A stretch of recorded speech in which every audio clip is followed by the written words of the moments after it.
Imagine a world where hundreds of children vanish, one after another, from small villages, crowded markets, quiet mountain towns, and no one knows where they go. Imagine police forces from 3 different countries struggling with the same nightmare, children disappearing without a trace, parents left with nothing but hope and grief, and communities drowning in fear. Now imagine that behind all of this, there is one man. A man who walked freely across borders, a man who smiled at his victims moments before taking their lives, a man who would eventually be called the Monster of the Andes. His real name was Pedro Alonso López. Today, he is believed to be one of the most prolific serial killers in history. Not 10 victims, not 20, but more than 300 children murdered across Colombia, Ecuador, and Peru. A number so horrifying that even investigators refused to believe it at first. But this story is not just about a killer. It is about how entire governments failed to protect their most vulnerable citizens, how poverty and chaos created the perfect hunting ground, and how one man exploited a broken system for nearly a decade without being stopped. It is about the survivor whose bravery finally cracked the mystery, the detectives who connected the dots, the courtroom revelations that horrified the world, and the shocking ending that still haunts South America today. Because after everything, after the confessions, after the mass graves, after the evidence no one could deny, Pedro Alonso López, the man who admitted to murdering hundreds, walked free. How did this happen? Why was he released? Where did he go? And how many more lives were lost because no one stopped him earlier? This documentary takes you deep into the Andes, into the forgotten villages where children vanished, into the prisons where a monster confessed. The Andes Mountains are breathtaking, tall, ancient, and unforgiving. Villages sit quietly between valleys, children play near dusty roads, and life moves at a slow, gentle rhythm. But in the late 1970s, people living across Colombia, Ecuador, and Peru felt something else moving through those mountains. Something silent, something evil, something the world had never seen before. Little girls began disappearing. At first, it seemed like isolated cases, one child missing from a rural market, another gone while helping her mother collect water, a third vanishing while walking home from school. Families blamed poverty, kidnappers, even wild animals. But as months passed, panic spread like wildfire. Entire communities were afraid to let their daughters step outside. Mothers walked their children to school holding their hands tightly. Fathers patrolled villages at night with makeshift weapons, but it didn't stop the disappearances. Because the killer they feared was already watching them. His name was Pedro Alonso López, though the world would later give him a far darker title, the Monster of the Andes. But in those early days, no one knew who he was. No one knew where he came from. All they understood was that somewhere in the mountains, a predator was hunting children with terrifying patience and calculation. Authorities were overwhelmed. The police forces in these rural regions had limited resources, broken vehicles, few radios, no national database, no forensic tools. Every case was treated separately because no one imagined the disappearances were connected.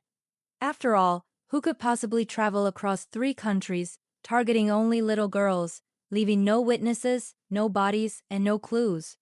Only one kind of person could. A serial killer who understood fear better than the police understood crime. Villagers whispered about a spirit haunting the valleys. Some believed the mountains themselves had grown angry. Others said human traffickers were responsible. But the truth was far worse. This wasn't a ghost. This wasn't a gang. This was one man, calm, polite, unnoticed, moving from village to village, town to town, country to country, and taking young lives with chilling ease. And he knew exactly where to strike. Bus stations, open-air markets, church gatherings, busy festivals, places where children wandered freely, where families let their guard down. López blended in perfectly, a harmless-looking man with a soft voice and a gentle smile. He didn't need weapons. He didn't need threats. All he needed was a moment, just a moment to lure a child away. By 1979, the number of missing girls had reached terrifying levels. Hundreds were gone. Entire regions lived in terror. Communities begged the government to take action, but still, nothing happened because there was still no proof, no bodies, no suspects, no pattern the police could recognize, only whispers, only fear, only the mountain air carrying the names of lost daughters. It would take one brave moment, one unexpected mistake, and one desperate act of resistance to finally reveal the monster hiding in plain sight. But before the world learned his name, Pedro Alonso López was already deep into his hunt.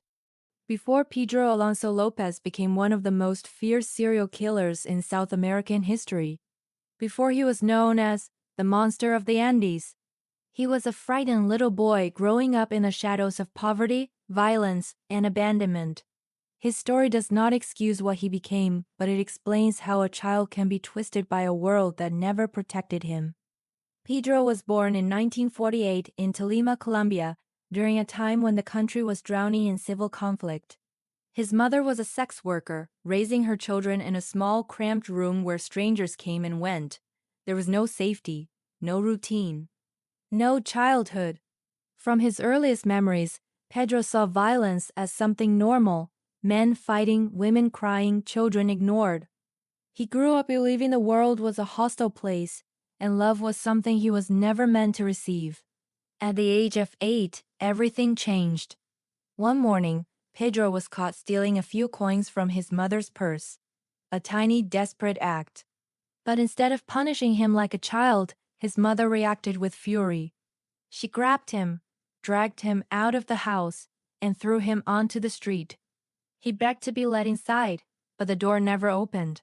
He was abandoned, left alone in a violent city with nothing but his fear.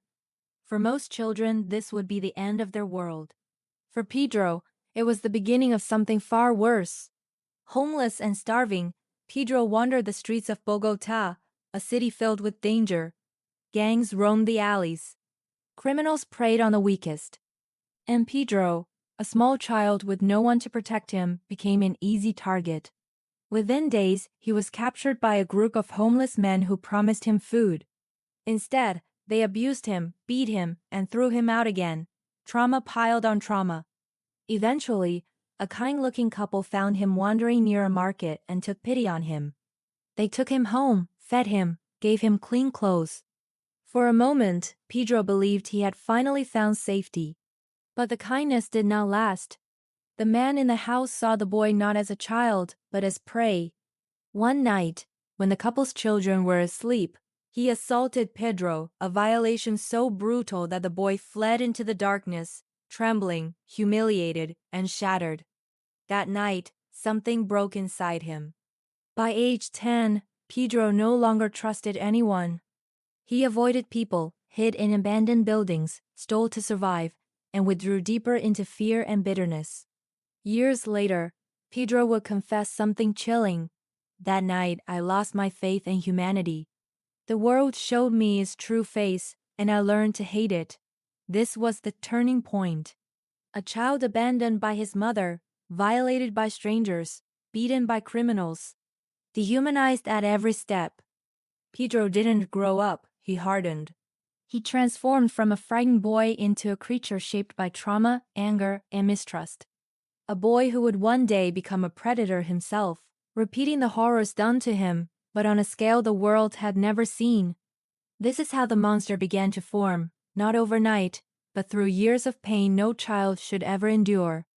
Before Pedro Alonso López became one of the most feared serial killers in South American history, he was something far more dangerous, a boy shaped by violence, rejection, and a world that refused to protect him.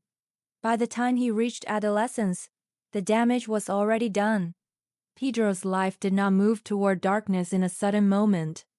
It was a slow descent, one step after another, each shaped by brutality. After running away from his abusive mother at just 8 years old, Pedro wandered into the chaotic streets of Bogotá. At that time, Bogotá was a city struggling with poverty, crime, and political unrest. Children living on the streets were invisible to authorities and easy prey for predators. Pedro discovered this the hardest way possible. A man lured him with the promise of food, shelter, and safety. Instead, Pedro was kidnapped, beaten, and abused for days. When he finally escaped, he wasn't the same child anymore. His innocence had shattered, replaced with a deep, simmering rage. This was the moment he began to change. Pedro later joined a group of street children for protection, but even there, survival came at a price. He stole food. He fought other boys. He slept in abandoned buildings and under bridges. The world had taught him that the strong took what they wanted and the weak suffered. And Pedro refused to ever feel weak again. At age 12, he was taken in by an American family missionaries who found him begging outside a market. For a brief time, it seemed like his life would improve. He was given clothes, food, a bed, even a chance at education. But trauma doesn't disappear with shelter. When the father of the household caught Pedro trying to molest a young girl, he threw him out immediately. This was another turning point, a moment that reinforced Pedro's belief that he didn't belong anywhere. The world rejected him again. By the time Pedro became a teenager, he had learned to manipulate, deceive, and read people with uncanny precision. He developed a talent for spotting the vulnerable, those with no protection, no voice, and no one who would notice if they disappeared. This skill, sharpened by childhood survival, later became the blueprint of his crimes. He drifted from city to city in Colombia, stealing cars, robbing homes, and committing small offenses that eventually landed him in jail. But prison didn't reform him, it made him more violent. Inside, he was assaulted by older inmates. To survive, Pedro fought back with a fury that shocked even hardened criminals. He stabbed one of his attackers. When guards intervened, Pedro claimed it was self-defense. Instead of rehabilitation, prison gave Pedro a new lesson. Violence solves problems. Authority cannot be trusted. And fear is a powerful weapon. By the time he walked out of prison, Pedro Alonso López was no longer just a troubled young man. He had fully embraced the twisted identity that childhood trauma had crafted. A hunter, a manipulator, a predator who believed the world owed him something. And now, he would take it, in the most horrifying way imaginable. This was the birth of the monster South America would one day call the monster of the Andes. By the late 1970s, a strange and terrifying pattern had begun to emerge across the Andean region. Small towns in Colombia, Ecuador, and Peru whispered the same fear, repeated the same stories, and mourned the same kind of loss. Little girls disappearing without a trace. At first, the cases were treated as isolated tragedies, a child gone missing here, another vanishing there. Police chalked it up to poverty, migration, kidnappings, even wild animals. In communities already struggling with crime and instability, missing children were heartbreakingly common. But this time, something was different. The disappearances were too similar, too frequent, too precise. And behind them was one man moving silently from village to village, border to border. Blending into markets, churches, and busy streets, Pedro Alonso López, the man who would later be known as the monster of the Andes. The pattern began in Colombia. In towns near Bogotá, mothers reported their daughters missing after visiting markets or running errands. The girls were all between 8 and 12 years old, too young to fight back, too trusting of strangers. Witnesses described a soft-voiced man, well-spoken, neatly dressed. He smiled easily and seemed harmless. No one suspected he was hunting.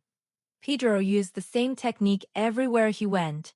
He would approach a child, offer a small gift, a comb, a piece of candy, a cheap toy, and promise to help them find their parents or buy something they wanted. Children, raised in poverty and taught to be polite to adults, followed him without hesitation. And once they were alone, they never returned.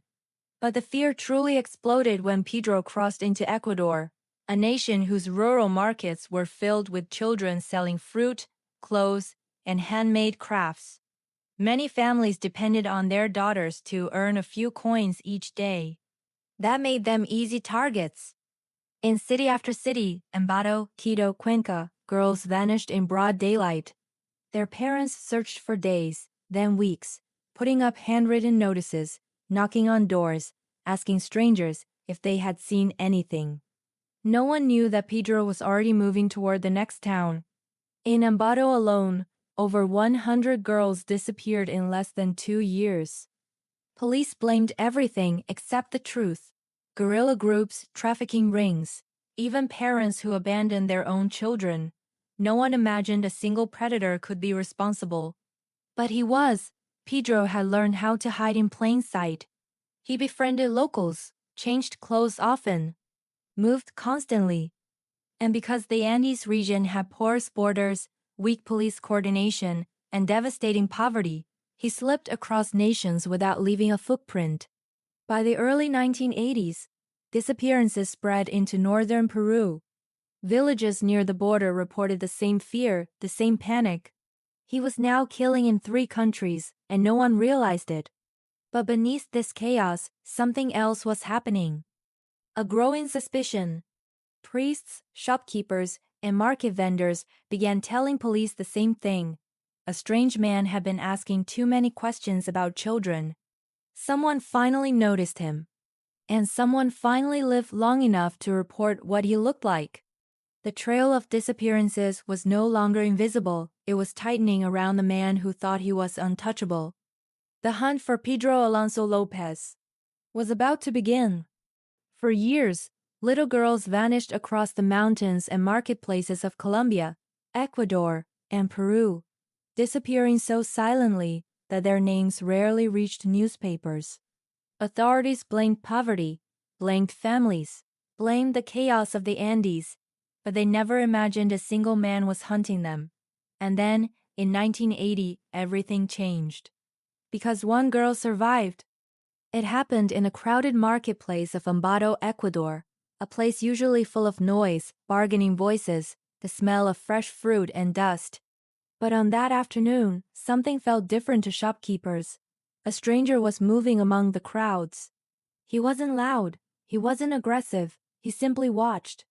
Pedro Alonso López had returned. But this time, fate turned against him. The girl he chose was only 9. Small, shy, the kind who trusted adults too easily. López approached her calmly, speaking softly, just as he had done with hundreds before her. But for the first time in years, someone noticed something odd. The way he held her wrist too tightly, the way she avoided meeting his eyes. A vendor stared. Another paused. A third whispered, "Something is wrong." López sensed the attention and tried to move faster, pulling the girl toward the edge of the market, but she resisted. She didn't scream, she was too scared, but she pulled back just enough for a vendor to shout. That shout changed everything. Within seconds, a crowd formed. López panicked, releasing the girl and trying to slip through the labyrinth of stalls. But Ambato was not like the remote villages he had hunted for years. People here reacted quickly. 2 men grabbed him. Others blocked his path. When he tried to lie, claiming she was his daughter, the girl shook her head. And in that moment, López's mask cracked. For the first time, the predator who walked unseen through 3 countries was caught by ordinary people. They dragged him to a police outpost, not knowing who he really was, not yet.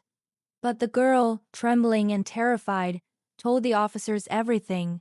How he tried to lure her away, how he promised gifts, how she felt something dark in his eyes. Police were already aware of the rising number of disappearances in the region, but they had no leads, no suspect, nothing. Still, the officers were suspicious. López looked too calm for a man accused of kidnapping, too still, too cold. They began questioning him. And then, unexpectedly, López spoke, smoothly, softly, as if confessing a minor wrongdoing. He told them things he should never have known. Where girls had vanished, when he had taken them. How he chose them. One officer froze. Another felt a chill crawl down his spine. They weren't dealing with a kidnapper. They were dealing with a ghost. Over the next hours, Lopez's voice became darker. He described the locations in the mountains where he left bodies. He spoke as though he were recalling normal memories, as if nothing about it was monstrous. The officers realized they were sitting in front of the man responsible for hundreds of disappearances. And all because one little girl found the courage to resist. It was the moment the Andes' darkest secret finally began to unravel. A single child's survival became the key that unlocked the horror of a continent-wide predator and brought the monster of the Andes into the light for the first time. Trying to understand Pedro Alonso López is like staring into a void. The deeper you look, the darker it gets. Because López wasn't just a criminal, he was a walking contradiction. Soft-spoken yet merciless, polite yet predatory. A man who could smile at you like a neighbor and bury a child's body in the mountains an hour later. To understand how a man becomes the monster of the Andes, we have to go back to the patterns that shaped his mind. Not to justify him, but to expose the terrifying psychology that allowed one person to destroy so many lives without a flicker of guilt. Lopez grew up in violence, and he learned early that the world was a place where the powerful consumed the weak. He watched cruelty every day, men hurting women, adults breaking children. Kindness crushed under survival. He didn't grow up learning empathy. He learned only fear and domination. When he was abused himself at a young age, something inside him snapped. Most victims spend their lives trying to heal, but Lopez took a different path. He became what he feared. Not just to protect himself, but because power had become the only language he understood. By adulthood, Lopez was no longer a frightened boy. He had built a twisted internal logic. If no one ever protected me, why should I protect anyone else? If the world hurt me, why can't I hurt the world back? This thinking didn't make him angry. It made him cold. He didn't kill out of passion, rage, or revenge like most serial killers. He killed because it gave him control. It made him feel invincible. It filled the emptiness inside him with something he mistook for satisfaction. Psychologists who later studied him said something chilling. Lopez wasn't insane. He wasn't delusional. He wasn't hallucinating voices or demons. He was fully aware of everything he did. He planned. He stalked. He manipulated. He calculated. And the most terrifying part? He believed he was doing nothing wrong. In his mind, the girls he kidnapped and killed weren't people. They were objects that filled a need. And once he was done, he discarded them like trash. He told investigators, "I looked into their eyes and saw innocence, and that made me want them even more." This wasn't a man losing control. This was someone who felt entitled to take whatever he wanted, lives included. The geography of the Andes also shaped his psychology. He learned to use the landscape as a weapon, open markets to blend in, isolated roads to approach victims, mountain ravines to hide bodies. He didn't need skill. He needed opportunity, and the countries he operated in gave him thousands. Lopez wasn't a criminal with a pattern. He was a predator with a strategy. He moved across borders. He changed identities. He switched towns before suspicion grew. He learned to spot the exact moment when a child stepped out of sight, the 3 seconds when a life could be stolen forever. By the time investigators realized what they were dealing with, Lopez had already perfected his methods. He wasn't improvising anymore, he was performing. And the mountains were swallowing every piece of evidence he left behind. To catch a man like this, luck wasn't enough. Skill wasn't enough. Even law enforcement wasn't enough. Something extraordinary had to happen, and it did, but not because of the police. It happened because one girl survived. And her courage would expose the monster hiding behind a gentle smile. By the late 1970s, fear has seeped into every corner of the Andean highlands. Mothers clutched their daughters tightly. Villages whispered the same chilling story. Girls go to the market and never return. But now, for the first time, these whispers were becoming threads threads that investigators across 3 countries began to follow. And each thread, no matter where it began, pointed toward the same shadow moving silently across borders: Pedro Alonso López. What had once seemed like isolated disappearances were now forming a pattern so horrifying that police departments could no longer ignore it. A cross-border puzzle, at first. Investigators in Colombia believed they were dealing with a local predator. But then Ecuador reported identical disappearances. And Peru followed. 3 different nations, each facing the same nightmare. Girls between the ages of 8 and 12, taken from crowded marketplaces. No scream, no struggle, no witnesses who could identify the man clearly. Only one description repeated again and again: a soft-spoken stranger with gentle eyes and a calm smile. The cruelty hid behind kindness. That was Lopez's greatest weapon. Detectives started to connect the dots. It began with school uniforms. In Ecuador, a small group of detectives realized that several missing girls were last seen wearing the same type of blue and white uniform. One officer suggested they create a map plotting every known disappearance on a wall. The results stunned them. The dots formed a slow-moving trail. A traveling predator who seemed to follow markets, festivals, and migrant routes. This wasn't random. This was a system. Witnesses finally speak a pattern wasn't enough. They needed proof. So investigators returned to the villages, searching for anyone, even a child, who might have seen something. That's when the testimonies poured in. A vendor who saw a man buying sweets for children. A shepherd girl who recognized his voice. A mother who fought tears while describing the stranger who offered her daughter a coin. Every description matched the same man. But he was always one step ahead, vanishing before police arrived. It was as if he sensed when the investigation got too close. Like a ghost slipping between nations. Police forces faced a terrible truth. As more testimonies emerged, one frightening realization became impossible to ignore. They were not hunting a man who killed once or twice. They were hunting a predator who had been killing for years, moving across South America with terrifying precision. The numbers began to rise. Dozens. Then hundreds. And still, investigators could not find a single body. It was as though the earth itself had swallowed them.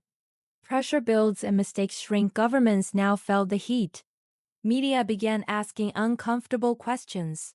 Parents demanded answers. Police checkpoints increased. Markets were patrolled. Sketch artists were brought in. And for the first time, Lopez made a mistake. He lingered too long, returned to a village too soon. A witness recognized him. This time, police arrived before he could disappear.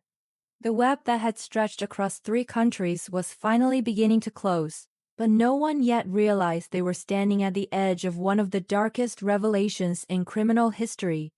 Because when Lopez was caught, he didn't deny the killings. He bragged about them. For years, Pedro Alonso López, the man newspapers would later call the monster of the Andes, drifted through the mountains and markets of Colombia, Ecuador, and Peru like a ghost. Nobody knew his face, nobody understood his patterns, and nobody imagined that one man could be behind hundreds of vanished girls across 3 countries. But all it takes to stop a ghost is one mistake. And in 1980, Lopez finally made it. It happened on an ordinary morning in the bustling city of Ambato, Ecuador. The sun had barely risen when a young girl disappeared from a crowded marketplace. Vendors had seen nothing unusual. Mothers were too busy buying vegetables to notice. Children were running around freely as they always did. But one woman, a mother who had already lost a child years before, noticed something no one else did. A tall, thin man with sharp eyes was holding a young girl by the wrist, whispering gently to calm her.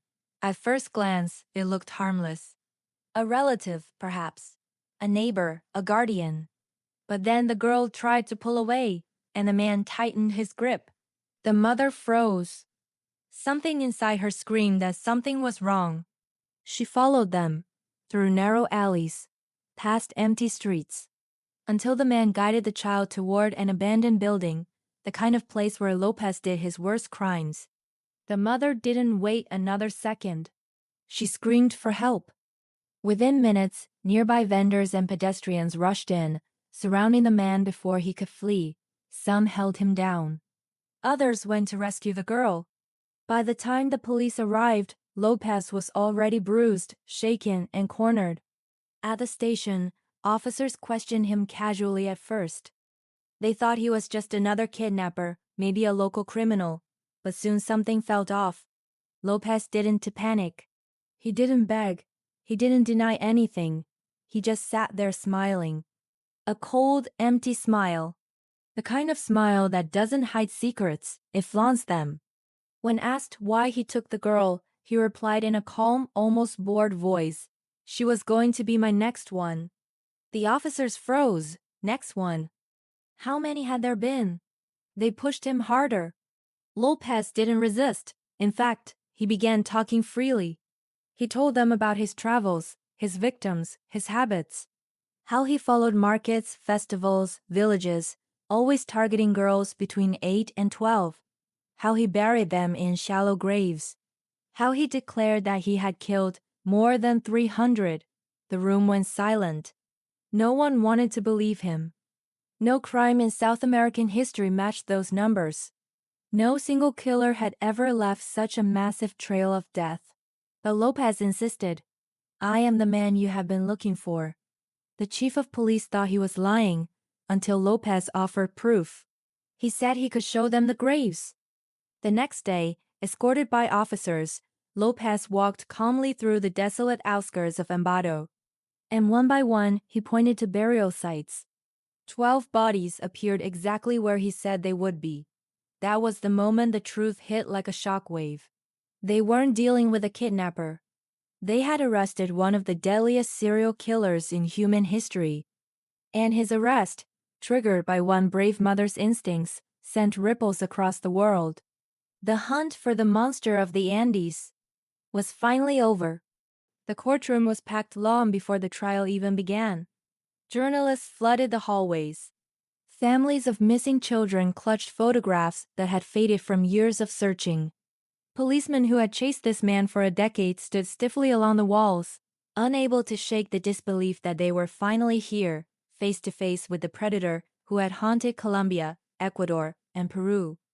At the center of it all sat Pedro Alonso López, the man newspapers now called the Monster of the Andes. He didn't look like a killer who had crossed 3 countries leaving a trail of unthinkable horror behind. He looked calm, almost too calm. His eyes scanned the room as though he were studying everyone, as though this entire trial was just another story unfolding for his entertainment. There was no shame, no fear, no remorse, only a cold detachment, as if he were watching someone else's life on trial, not his own. But the evidence was overwhelming. The prosecution began by presenting the survivor, the girl whose courage had cracked the mystery. Her testimony was delivered through investigators as she was too traumatized to appear in court again. She had described Lopez's methods with chilling detail, how he lured children with gifts, how he waited for isolated moments, how he acted with a calmness that no child could understand. Her story matched the pattern seen in hundreds of missing child cases. Next came the confessions. Investigators revealed the interviews where Lopez had described his crimes casually, as if recounting childhood memories. He claimed to have killed girls across Colombia, Ecuador, and Peru, sometimes 2 in a single week. He described burial sites, landmarks, valleys, and fields where bodies had been found exactly where he said they would be. One moment stunned the courtroom. Lopez claimed he had killed more than 300 children. People gasped. Some cried. A few collapsed. Even hardened officers blinked in disbelief. But then came the most disturbing part of all, the psychological evaluations. One expert declared, "He understands what he did. He simply does not care." Another psychiatrist testified that Lopez didn't see his victims as human beings but as objects created to satisfy his compulsion. It wasn't insanity. It was calculated predation. Still, the trial was complicated. Many victims' bodies had never been found. Cross-border investigations were incomplete. Corruption had delayed several cases. Each country had its own legal system, its own missing person archives, its own failures. Yet Lopez's own words became the most undeniable proof. When asked why he did it, Lopez calmly replied, "I was helping them avoid a life of poverty and suffering." The courtroom erupted. Even the judge looked stunned. After weeks of testimony, evidence, and emotional breakdowns from grieving families, the verdict became inevitable. Lopez was found guilty, but the sentence shocked the world. Because Ecuador's legal system at that time had a maximum penalty, it didn't matter if a man killed one child or 300. He could only be sentenced to 16 years in prison. Families screamed in disbelief. Prosecutors protested, but the law was the law. As Lopez was led away, he glanced over the crowd with the same cold, unreadable expression, not as a defeated man, but as someone who believed he had outplayed justice. It was a moment that exposed not only the monster himself, but the tragic weaknesses of the systems meant to stop men like him. For most of the world, the arrest of Pedro Alonso López should have been the end of a nightmare. After all, this was the man who admitted to murdering more than 300 young girls across Colombia, Ecuador, and Peru. A man so cold, so methodical, and so terrifyingly emotionless that investigators called him the monster of the Andes. Normally, a figure like this would never see a free sunrise again. But what happened next became one of the most shocking chapters in criminal history. Lopez was convicted in Ecuador in 1980, sentenced to 16 years in prison, the maximum penalty the law allowed at that time. 16 years for hundreds of murders.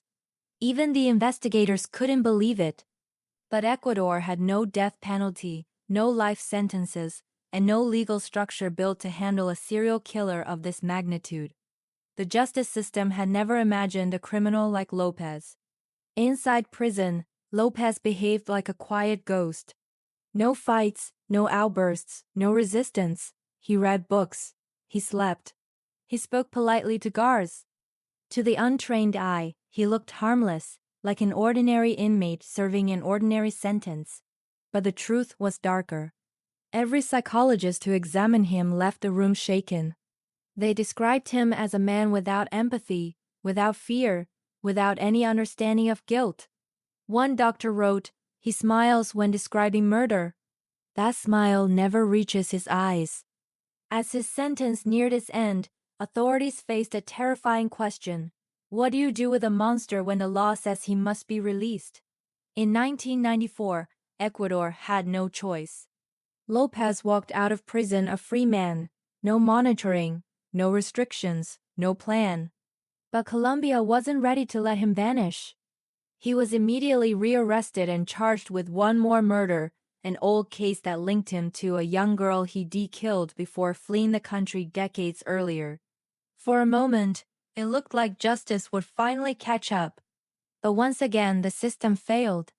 He was declared mentally unfit for trial and sent to a psychiatric hospital instead of prison. The doctors argued that treatment was possible. The judges agreed. And in 1998, after less than 3 years, Pedro Alonso López was released once more, this time on the promise that he would behave. A serial killer who murdered more children than any other known killer in history walked out of the hospital doors a free man. And then he disappeared. In 2002, Interpol issued a global warrant. Rumors surfaced. Some claimed he fled to rural Colombia.